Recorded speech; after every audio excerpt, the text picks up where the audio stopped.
The deep dive के इस नए गहरे विश्लेषण में स्वागत है। आज का जो विषय है ना, वो एक बहुत ही हैरान करने वाला विचार है। बिल्कुल। मतलब 140 करोड़ से ज्यादा लोगों का देश है, दुनिया का सबसे बड़ा लोकतंत्र।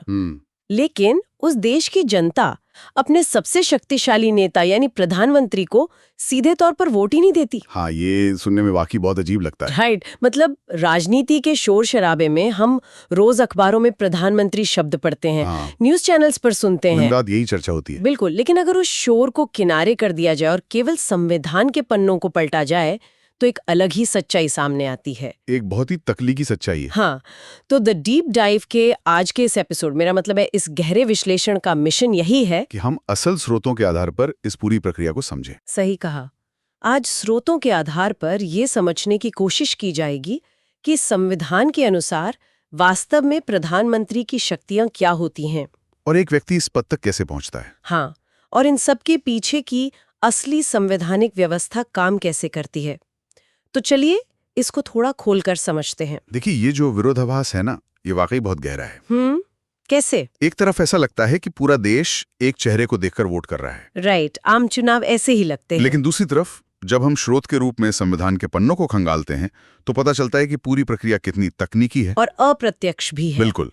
ये पद किसी एक व्यक्ति के इर्द गिर्द नहीं बुना गया है। अच्छा। हाँ, बल्कि ये बहुत ही जटिल संस्थागत व्यवस्था के इर्द गिर्द बुना गया है। तो उस व्यवस्था को समझने की शुरुआत मुझे लगता है यहीं से होनी चाहिए कि इस पद के पास असल में कितनी शक्ति है। सही बंधु है। क्योंकि स्रोत में एक बहुत ही साफ लकीर खींची गई है, संवैधानिक प्रमुख और असली कार्यकारी के बीच की लकीर। हाँ, कॉन्स्टिट्यूशनल हेड और रियल एग्जीक्यूटिव के बीच।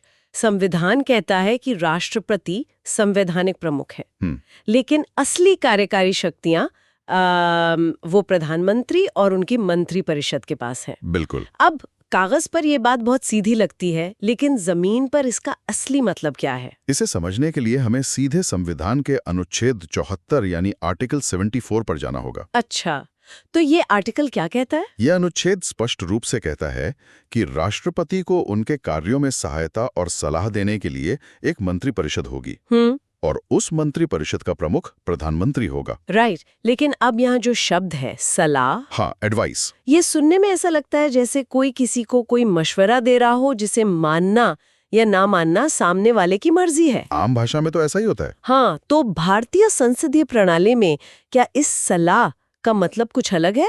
बहुत अलग है। तकनीकी तौर पर देखें तो ये एक बाध्यकारी सलाह है। बाध्यकारी मतलब मानना ही पड़ेगा। हाँ, यानी देश के जितने भी बड़े फैसले होते हैं, नीतियां बनती हैं, वो सब प्रधानमंत्री और उनकी मंत्रिपरिषद तय करती है। अच्छा।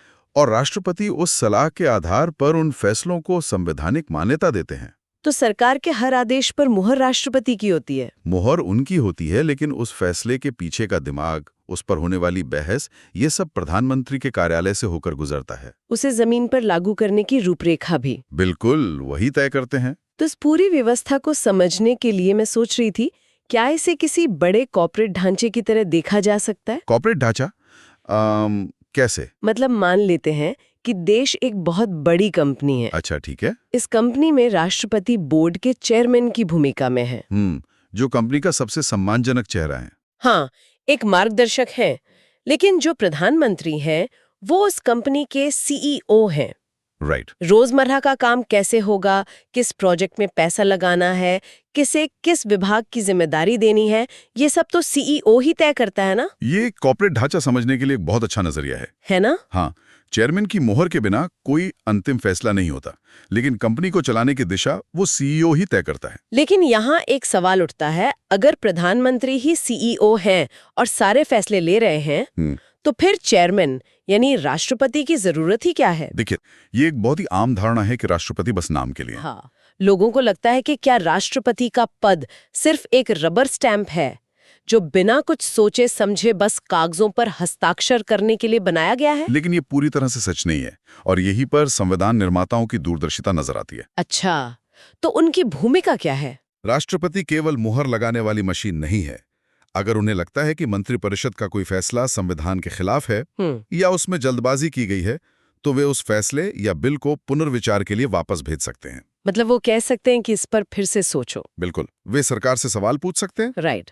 उनका काम यह सुनिश्चित करना है कि सीईओ यानी प्रधानमंत्री कंपनी यानी देश को नियमों और संविधान के दायरे में रहकर चलाएं। अरे वाह, ये तो लोकतंत्र में चेक एंड बैलेंस का एक बहुत ही महत्वपूर्ण हिस्सा। हाँ, एक तरह से व्यवस्था पर नजर रखना। ये एक बहुत ही अहम बिंदु है कि शक्तियां बटी हुई हैं, लेकिन काम करने की असली मशीनरी प्रधानमंत्री के पास है। बिल्कुल। अब अगर ये साफ हो गया है कि सारे कार्यकारी फैसले प्रधानमंत्री को लेने हैं, तो अगला सवाल बहुत ही व्यवहारिक है कि वो वहां तक पहुंचते कैसे हैं? हाँ, वो सीईओ की कुर्सी तक पहुंचता कैसे है? स्रोत इशारा करता है कि ये सारा खेल 272 के जादुई आंकड़े का है। हाँ, भारतीय राजनीति का ये सबसे बड़ा गणित है। देखिए, लोकसभा जो कि संसद का निचला सदन है, उसमें कुल 543 सीटें होती हैं। राइट। अब सरकार बनाने के लिए और जाहिर है प्रधानमंत्री की कुर्सी तक पहुंचने के लिए किसी भी दल को साधारण बहुमत की जरूरत होती है। तो 543 का आधा। हाँ, जो होता है 271.5।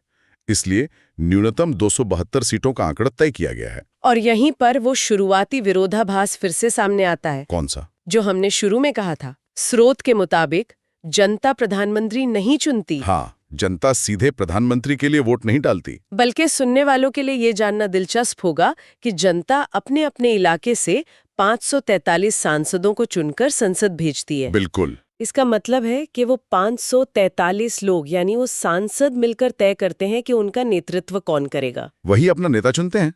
लेकिन ऐसा क्यों? मतलब हमने अमेरिका की तरह सीधे अपने शीर्ष नेता को चुनने का विकल्प क्यों नहीं अपनाया? क्योंकि भारत ने अध्यक्षीय प्रणाली यानी प्रेसिडेंशियल सिस्टम के बजाय संसदीय प्रणाली को चुना। Parliamentary system. हाँ, संविधान सभा में इस पर बहुत लंबी बहस हुई थी। अच्छा। संसदीय प्रणाली को इसलिए चुना गया ताकि जो कार्यपालिका है यानी एग्जीक्यूटिव, वो हमेशा विधायिका यानी लेजिस्लेचर के प्रति जवाबदेह रहे। मतलब सरकार हमेशा संसद को जवाब दे। बिल्कुल। सोचिए, अगर जनता सीधे प्रधानमंत्री को चुन लेती तो हो सकता था कि वो व्यक्ति संसद की परवाह ही ना करे। हाँ, वो सोच सकता है कि मुझे तो सीधे जनता ने चुना है, मैं किसी सांसद की क्यों सुनूं? सही कहा। लेकिन इस प्रणाली में प्रधानमंत्री को हर दिन संसद में सांसदों के सवालों का सामना करना पड़ता है। और अगर समर्थन कम हो जाए तो? अगर उनके पास उन 272 सांसदों का समर्थन नहीं है तो उन्हें उसी दिन इस्तीफा देना होगा। बाप रे, उसी दिन? हाँ, ये लगातार जवाबदेही सुनिश्चित करने का एक बहुत ही पुख्ता तरीका है। लेकिन ये 272 का गणित हमेशा इतना सीधा तो नहीं होता। बिल्कुल नहीं, राजनीति में कुछ भी सीधा नहीं होता। मान लीजिए किसी भी एक पार्टी को 272 सीटें नहीं मिली, किसी को 150 मिली, किसी को 100, किसी को 50। खंडित जनादेश। तो तब ये सीईओ कैसे चुना जाता है? तब लोकतंत्र का एक अलग ही रूप सामने आता है, जिसे हम गठबंधन या अलायंस की राजनीति कहते हैं। अलायंस की राजनीति, राइट। जब एक पार्टी के पास जादुई आंकड़ा नहीं होता तो समान विचारधारा वाली या कभी-कभी अलग विचारधारा वाली पार्टियां भी एक साथ आती हैं, ताकि वो 272 का आंकड़ा पार कर सके। हाँ, ये तो एक तरह का समझौता हो गया। इसे समझौता भी कह सकते हैं और विविधता का सम्मान भी। विविधता का सम्मान वो कैसे? देखिए, एक विशाल देश में हर क्षेत्र, हर भाषा, हर वर्ग की अपनी पार्टी हो सकती है। हाँ, क्षेत्रीय दल बहुत सारे हैं। जब वे गठबंधन बनाते हैं तो वो एक न्यूनतम साझा कार्यक्रम तय करते हैं कि हम किन मुद्दों पर मिलकर काम करेंगे।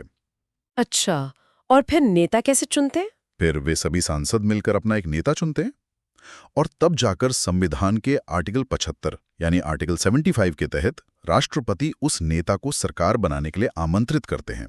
चलिए मान लेते हैं कि 272 का समर्थन मिल गया और नेता तय हो गया। क्या वो व्यक्ति सीधे शपथ ले सकता है?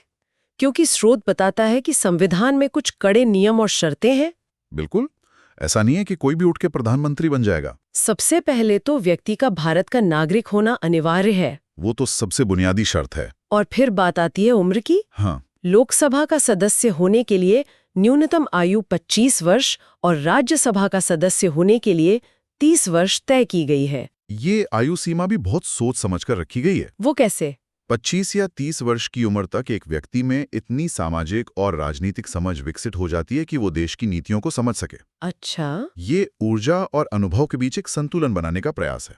लेकिन यहाँ पर बात वाकई बहुत दिलचस्प हो जाती है। क्यों? क्योंकि स्रोत में एक ऐसा तथ्य है जो किसी को भी चौंका सकता है। अच्छा, कौन सा तथ्य? ये तथ्य कहता है कि अगर कोई व्यक्ति उस समय संसद के किसी भी सदन का सदस्य नहीं है, यानी न वो लोकसभा से जीत कर आया है, न ही राज्यसभा का सदस्य है, तब भी उसे देश का प्रधानमंत्री नियुक्त किया जा सकता है। हाँ, ये प्रावधान पहली बार सुनने में बहुत अटपटा लगता है। राइट। जिस प्रणाली में सारा जोर सांसदों के समर्थन पर है, वहां कोई ऐसा व्यक्ति सरकार का मुखिया कैसे बन सकता है जो खुद सांसद ही ना हो?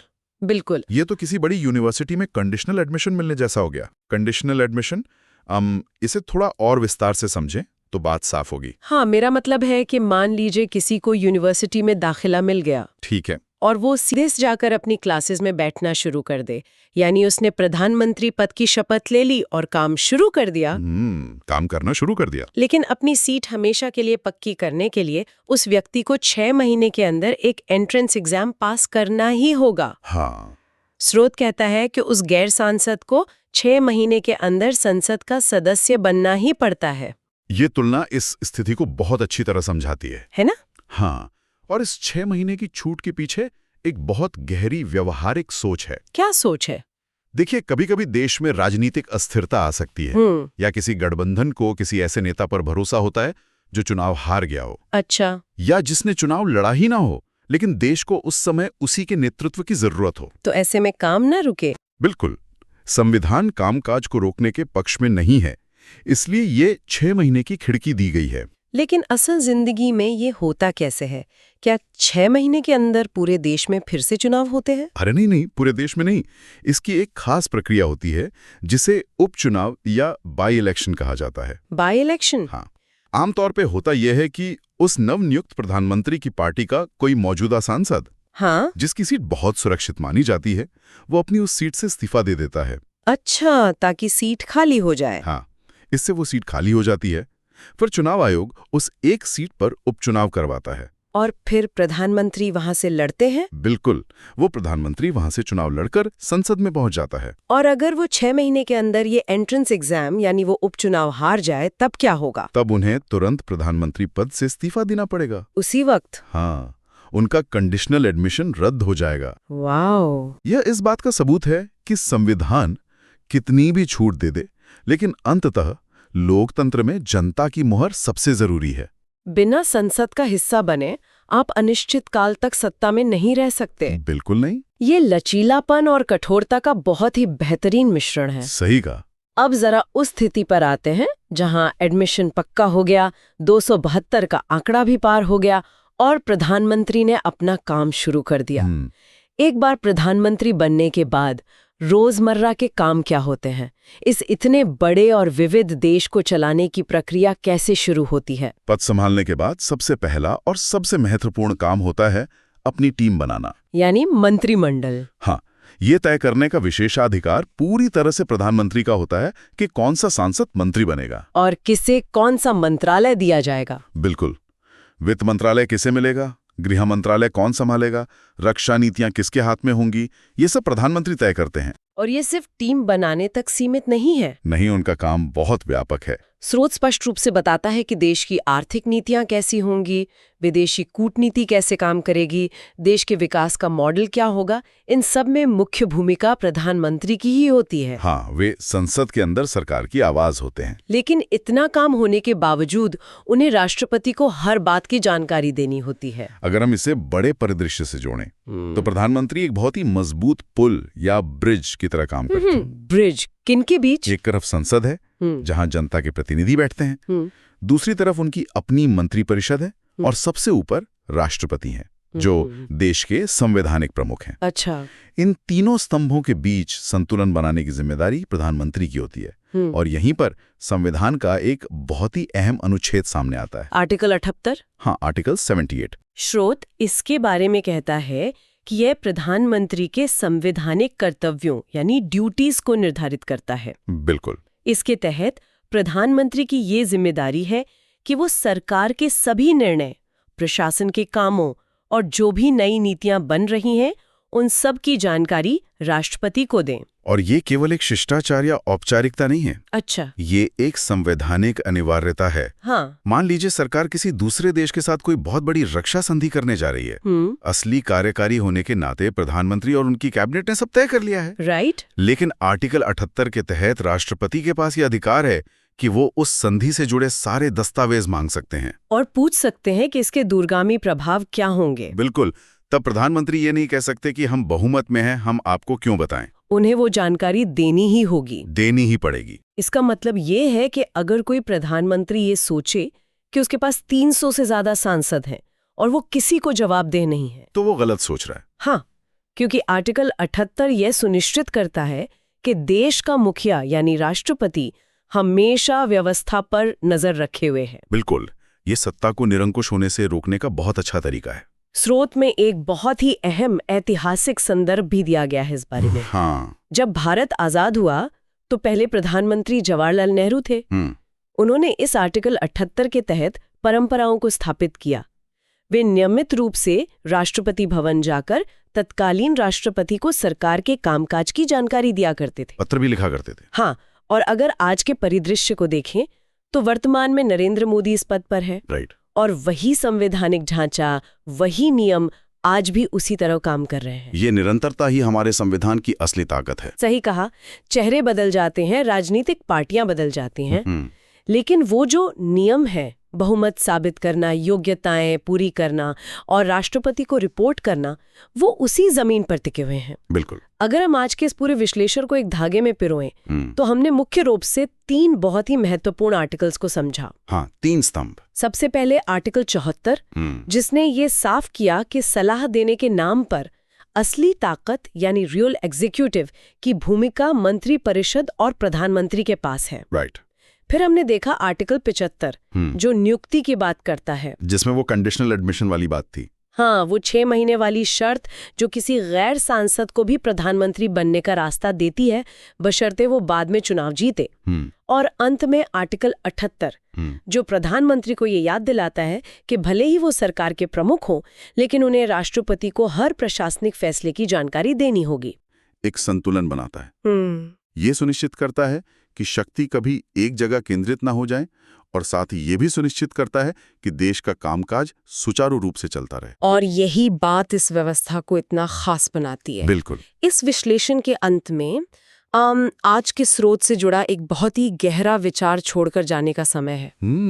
एक सोचने वाली बात। हाँ, जिस पर सुनने वालों के लिए मनन करना एक दिलचस्प अनुभव हो सकता है। आज चर्चा हुई कि एक प्रधानमंत्री को अपनी असली कार्यकारी शक्ति बनाए रखने के लिए लोकसभा में कम से कम 272 सांसदों का समर्थन हर हाल में चाहिए होता है। राइट, वो जादुई आंकड़ा। अब एक ऐसी स्थिति की कल्पना कीजिए जहां कोई प्रधानमंत्री ठीक 272 या 273 के जादुई आंकड़े पर खड़ा हो। एक बहुत ही कमजोर बहुमत। हाँ, और उनके साथ कई अलग अलग क्षेत्रीय दलों का गठबंधन हो, जिनकी अपनी अपनी स्थानीय मांगे और दबाव हों। तो ऐसी स्थिति में जब देश की रक्षा नीति या विदेश नीति से जुड़ा कोई बहुत बड़ा और कड़ा फैसला लेना हो, जो कि बहुत मुश्किल होता है। हाँ, एक ऐसा फैसला जिससे शायद कुछ गठबंधन सहयोगी सहमत न हो, तो उस प्रधानमंत्री के सामने कूटनीतिक चुनौती कितनी बड़ी होगी? बहुत ही बड़ी। ये एक ऐसा सवाल है जो संविधान के साफ सुथरे कागजी नियमों और जमीनी राजनीति के उथल पुथल वाले संघर्ष के बीच खड़ा है। सही कहा। कागज पर प्रधानमंत्री देश का सबसे शक्तिशाली व्यक्ति है, लेकिन जमीन पर उसे हर पल उस 272 के आंकड़े को सहेज कर रखना है। शक्ति और समझौते के बीच का यह तनाव ही शायद भारतीय लोकतंत्र की सबसे बड़ी